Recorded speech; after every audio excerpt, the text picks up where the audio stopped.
Well, hello everybody, and welcome to this episode of G-Bear's Off-Grid Ways, a homestead in the desert. And yeah, it's like the 5th of April right now, 2020. Anyway, what we're looking at here is this is where the water was on the 23rd of March, the last rain. Okay, so on 4-5, I transferred this down, and it's down here. So this being 4-5, I'm guessing today is 4-6. I'll put it in the title. But that's the mark I made. So it's 1/8 of an inch of rain in this this tote, the IBC tote, that I got from the rains that were supposed to be flash flood warnings here for today. Now, I just got another flash flood warning on my phone, and it says that within the next hour or so, we're supposed to get another pretty good downpour. Well, the clouds are here, but there's no rain. You can see the ground's dry. It's not like there was a lot of rain on the first run, and it was kind of weird. Was the windows on this side of the cabin had spotted rain on them, not really big, just droplets. It wasn't shearing down the glass. But then go around the other side and look out this side, and there was nothing. And there was sun in the sky. But there is overcast right now, so we may get more rain. All right, so on the last episode, we were talking about solar for beginners, and or solar 101. And there is one of my subscribers. His name is Dan Goras, Goras, and you can look him up in my comment section. Go down through the comments and look him up. And in the past couple of days from the last video, he posted comments that he has some solar equipment for sale for anybody who's looking to save some money just to get started. So you might want to go into his comment and reply to him, tell him that you're interested, and you guys can set up with a way to get in touch with each other and see what he's got, how much he wants for it, so forth and so on. I just figured I'd put that out for you. You notice that I did the water transfer back there, and I was standing there a second ago, and where I transferred that to was down to the garden house. I refilled the totes completely down at the garden house there, so that I have room in this tote for this rain that was supposed to come through, because they were talking about anywhere from 1 to 3 inches for the storm that we're supposed to have. And I just got a trace of rain here. I mean, if I had captured any rain in a small cup, I'd probably make a coffee for 4, and that was it. But there really wasn't that much. Although right now I'm starting to feel a few drops hitting me here and there. So there may be more coming. All right. The other thing was on the survival food, Josephine asked about where to buy survival food.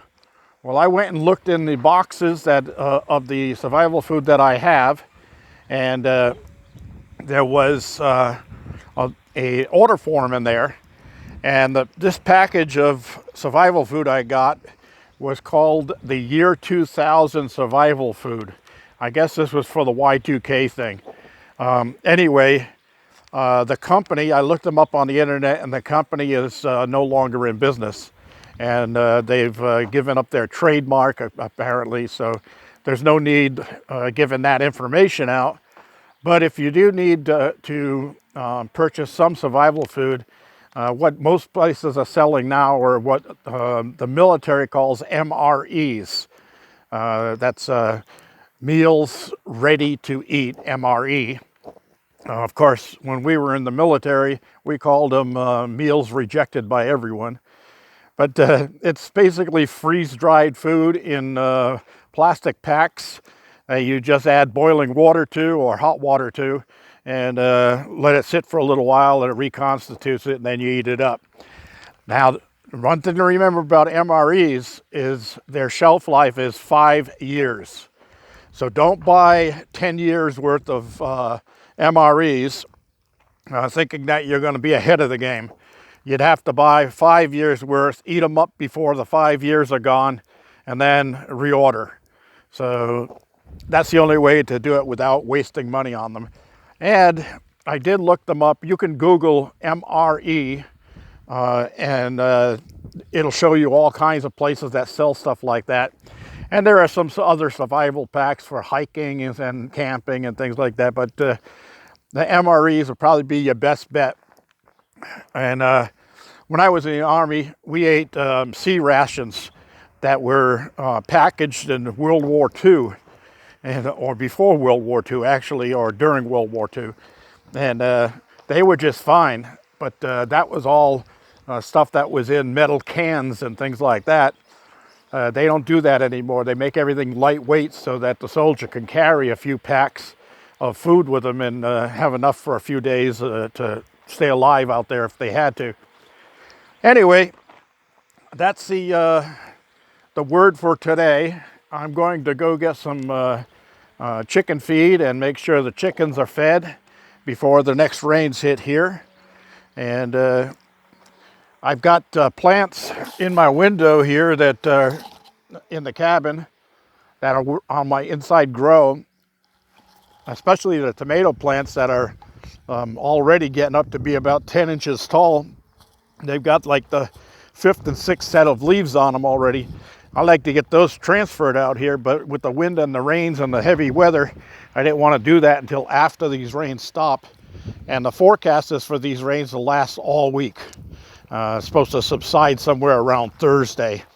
So hopefully I'll get those totes over there filled up before it's all over with. There's a swing that Andy and his son Aaron helped me load up, and the birds are using it for a poop tray.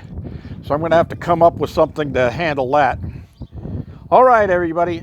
I'm going to cut this one short because I'm starting to get sprinkled on, and I want to get inside. I don't feel like being out here and getting soaking wet and getting sick or anything like that.